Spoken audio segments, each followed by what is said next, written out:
భక్తి చేస్తూ ఉన్న ఎవరైనాను సరే గ్రహించవలసిన గొప్ప ఆత్మీయ సత్యము, మర్మము. తాను చూచిన తన సహోదరుని ప్రేమింపని వాడు తాను చూడని దేవుని ప్రేమింపలేడు అని 1 యోహాను 4:20 యోహాను రాస్తూ ఉన్నాడు. ఈ వాక్యంలోని మొదటి భాగమును నేను స్వల్ప మార్పుతో ప్రారంభిస్తూ ఉన్నాను. ముగింపు మనము చేసుకుంటే లోతైన ఆత్మీయ విషయాలను మనం గ్రహించగలము మరియు భక్తిలో ఎదగగలము. 1, చూచిన తన సహోదరులను ప్రేమింపని వాడు చూడని దేవుని. 2, చూచిన వృద్ధాప్యపు తల్లిదండ్రులను ప్రేమింపని వారు చూడని దేవుని.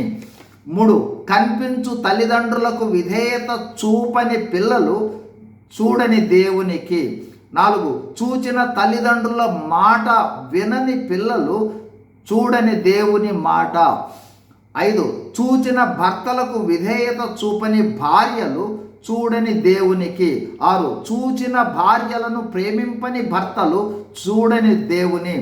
7, చూచిన మనుషులతో అబద్ధములాడువారు చూడని దేవునితో. 8, చూచిన మనుషులను మోసం చేయువారు చూడని దేవుని. 9, చూచిన మనుషులకు అన్యాయం చేయువారు చూడని దేవుని.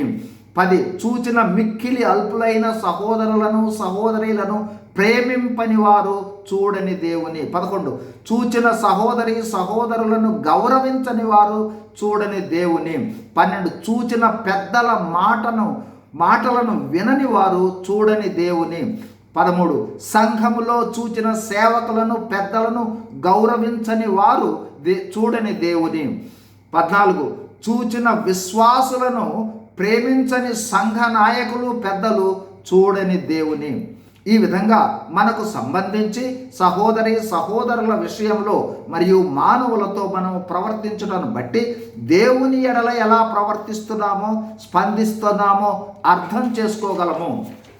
కావున దేవుని ఎడల ఏ విధమైన గుణగణాలు మనము కలిగి ఉంటామో ఆ విధంగానే మనుషుల పట్ల కూడా కలిగి ఉంటాము. మనుషుల పట్ల ఏ విధమైన గుణగణాలు కలిగి ఉంటామో ఆ విధంగానే దేవుని పట్ల కూడా గుణగణాలను కలిగి ఉంటాం. కావున స్పందిద్దాం, సరిచేసుకుందాం, లోతైన భక్తి చేద్దాం. God bless you. Thank you.